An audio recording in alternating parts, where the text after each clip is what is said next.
I'm getting ready to spend thousands of dollars on a laser engraver. Here's how I'm deciding.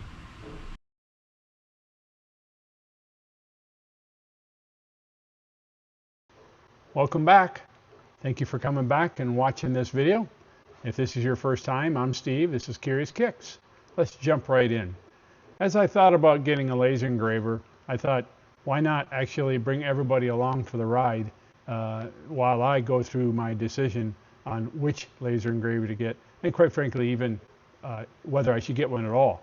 And that's the first thing I'm going to cover. Then I'll get in the 10 criteria for what I'm using to evaluate the different manufacturers and different models within the manufacturers. And so many of you may or may not know that I also have a sister business alongside this YouTube endeavor called Kicks Crafts. I don't have much going on there right now in terms of sales and things of that nature. Summer times are tough times for me in the making stuff department. So many other things going on to compete. But I do actually make quite a few things on the CNC, which I think I've shown in a different video, and I'll show that again on Wednesday for what I'm doing on the CNC or what projects I'm working on. But I actually laser engrave things or make things that need to be laser engraved. Make whiskey smokers, for example, and they sell really well. I did laser engrave a few of them. Well, actually, I didn't do it. I had a friend do it down in the wood shop down in Florida. And he actually laser engraved about 20 of them. And I had a bunch that were CNC engraved and a bunch of them that were engraved with a laser. And when I sold them at the craft fair at the RV park we go to, I actually let people decide, which do you want? One that's CNC engraved, so it actually is engraved down in the wood, and ones that were engraved by laser. And 100% of the time people picked the laser engraved one. It's just more contrast, it looked nicer. I tended to like both, but the CNC one I thought looked cool. A lot more work if you're going to actually try to color in the thing that you're actually cutting out with the CNC. And so I've decided to actually invest in a laser engraver and start engraving not only those whiskey smokers, but also cutting boards and a few other things I make both on the CNC and not. So let's get right into it and talk about what are the 10 criteria. I did actually create this in a separate document that I have in the link to it in the description below. So you can actually download it and view it in your own leisure. If you're in the market for a laser engraver, I also am going to try to actually set up an affiliate link for the laser engraver I pick. We'll see, and it'll help me in this channel and defray any costs I have of creating the content. And a nice way to say thank you. But let's get right into it. So I broke it down into 10 criteria. These are the 10 criteria, and I'm going to go through these individually one by one, and they actually are ranked in order. It's hard to put things like this in order because all 10 are important to me, but if I did order them, it would be this order. So let's get right into it and talk about the first one. This is the first question asked. First question I ask myself. If you watch any videos, it's the first question they ask. What exactly are you going to actually engrave? The sizes, the materials, things of that nature. And there's really 4 different types of materials that actually get engraved, 3 of which I'm interested in. The first is wood, and the thickness of the wood, whether you're going to actually cut the wood or just engrave it, that matters a lot as well. If you're going to cut the wood, the thickness of the wood determines what size laser you need. And is the wood colored? Is it or light or dark wood, versus pine, like the walnut, for instance? Leather is another thing that you need to, that I want to be able to do. That you actually, it's a organic material. So usually, if you can cut wood or engrave wood, you can engrave laser. Same laser. It will engrave both of those. Acrylic's an interesting one. If it's colored acrylic, usually you can use what's called a diode laser. But if it's clear acrylic, you either have to put something on top of the acrylic, or you have to actually get a CO2 laser. And the fourth category is metal. Now, you can actually engrave metal if it's coated with something, like a tumbler, for instance. Yeti tumblers, all the rage, and people engrave those all the time. But if you want to take like a brass coin and actually engrave it so it's actually like a challenge coin, there you need what's called a fiber laser. And I ruled that out right away, so that really isn't in my criteria at all. The second is power and performance. Wattage is really what you see as the headline spec everyone talks about, but real world speed matters way more than what their rated maximum is. So, does a spec sheet reflect what we actually see in the real world? When you think of power and performance, it always is measured in watts, and then that gets into the cutting depth. Like I said earlier, if you want to cut a 1/2 inch piece of plywood or wood, hardwood, that kind of thing, or 3/4 inch, and how fast do you want to go? And if you're going to be doing lots and lots of cuts, then speed matters a lot more. Now, I had a harder time deciding on speed because I don't have any experience at laser engravers, but watching YouTube videos helps in that category. The third area is a work area. How big of a piece are you going to cut? And I would also say another thing important is how tall of an item are you going to cut. If you're going to take a bowl that you did on your lathe, for instance, flip it over and want to laser engrave your watermark on the bottom of it, then you gotta factor that in. And most of the lasers, the bigger lasers that have bigger beds, have riser beds on them, so they can raise it up so you can actually be farther or taller. I guess a laser doesn't necessarily get farther away from the work surface. It just allows you to have something that's taller to begin with. But this matters a lot. Some have beds that actually move back and forth. Like if you're going to do something that's really long, like a long sign, that, let's say it's like foot wide, but it's 6 feet long, you can laser engrave that all the way through. I'm not sure if I'm going to ever be doing that, but I like the idea of having the option of being able to do that if necessary. The fourth area is ease of use. This one mattered a lot to me. On my bamboo printer, I liked the fact that there was an ecosystem around it. I'll talk about that a little bit later.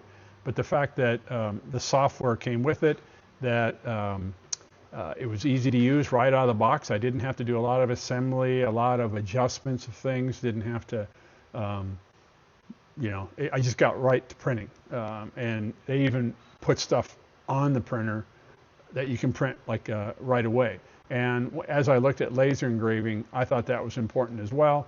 And I would say that for all of you, if you're into the retired and getting into laser engraving, ease of use would be important to you. Obviously, if you're a retired engineer and would like to get into the into the hard stuff, this is one of those hobbies that probably would be the gift that keeps on giving, and you go deeper and deeper and deeper on all these topics. But and when you think about ease of use here as well, a lot of the laser engravers out there that I have been looking at have manual setup. And what I mean by that is that you actually have to focus in and do all kinds of adjustments versus the newer ones, especially the brand I'm looking at. They have cameras, multiple cameras, do autofocus, even where stuff's on the bed. So for instance, you can put like coasters, bunch of them, all in different directions on the bed, and it will automatically laser engrave all of them. It'll even laser engrave a different thing on all of them. So for instance, if you wanted to put a different name on every one of them, you could do that on the more advanced lasers now. They're a little more expensive, but ease of use matters. Fifth is non-negotiable. Thought about making this higher up on the list, but like I said, all 10 are important to me. It's just what order. Is safety. Safety is a non-negotiable. It's a laser. Lasers can hurt your eyes. I don't know all the different kind of lasers and what they do to you, but I know all of them can hurt you. So having an enclosed frame, so you basically you might be able to see the laser doing its work, but you can't be harmed by it, versus having a laser that is out in the open and you have to remember to wear the goggles or the glasses that prevent you from hurting your eyes.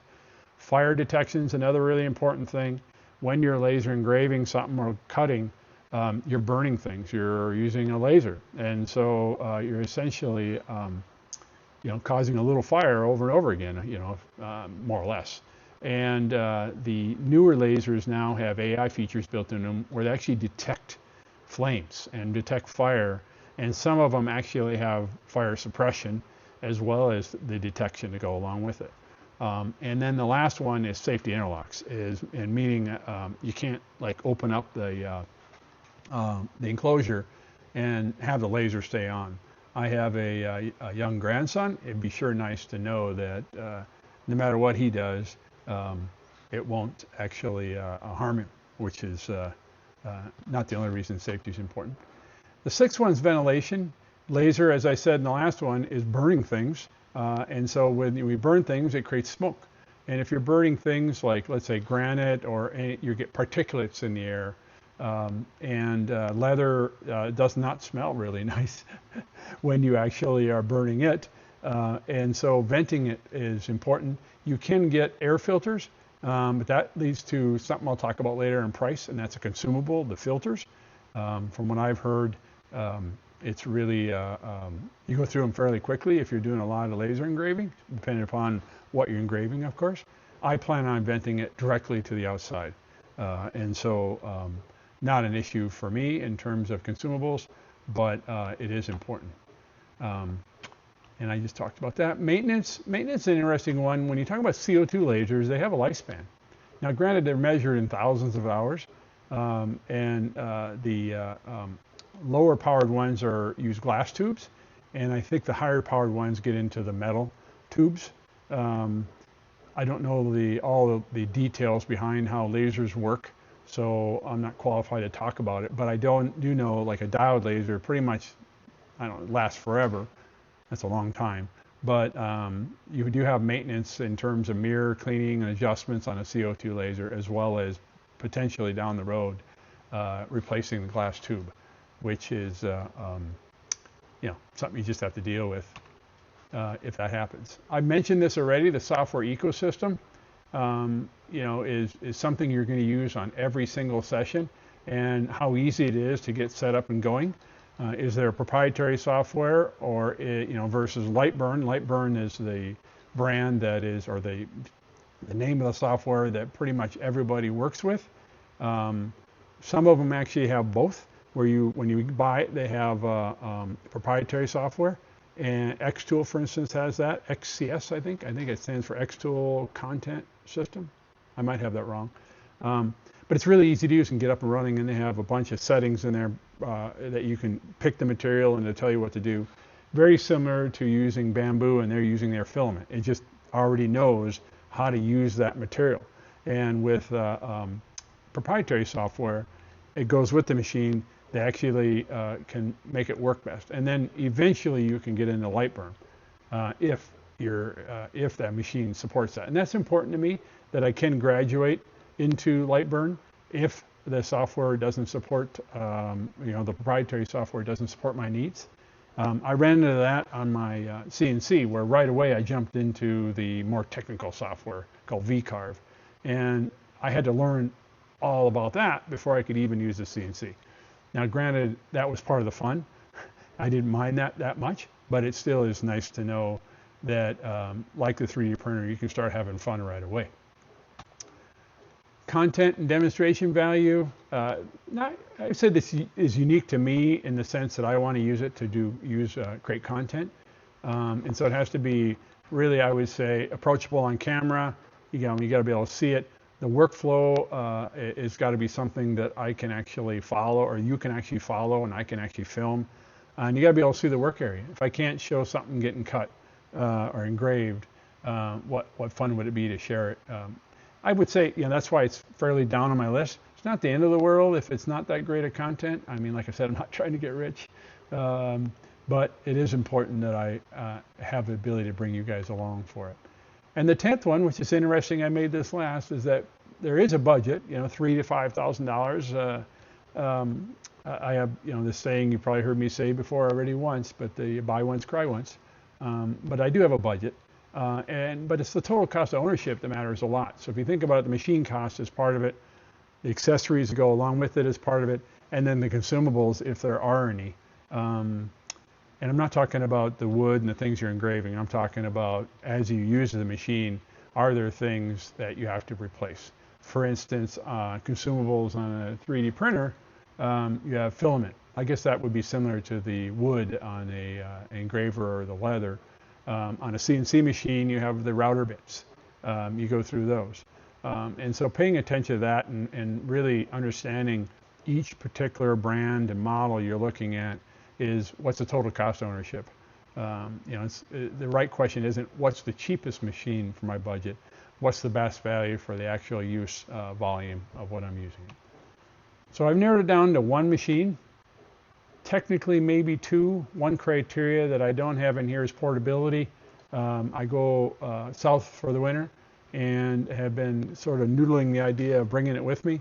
If I buy the machine I've narrowed it down to, I'm not bringing it with me. If I buy the machine that actually can't do some of the things I think it needs to do for some of the other criteria, then I can take it with me. So I'm probably going to settle in on the machine that has to stay here in Minnesota. But nonetheless, I'm waiting on a question to be answered by the manufacturer before I reveal exactly which machine it is. But hopefully that will either I'll share it on a video because I have more content about what I'm going through and thinking about it, or the next video you see on this topic will actually be me setting up the machine or at least using it. But that's about it for today. I really do appreciate you watching, especially if you watched this far. If you liked what you heard today and you'd like to learn more about both laser engraving, my adventures, as well as things I'm doing in the shop, please follow along. There's more coming. I'm Steve. This is Curious Kicks. Please like and subscribe, and we'll talk to you next time.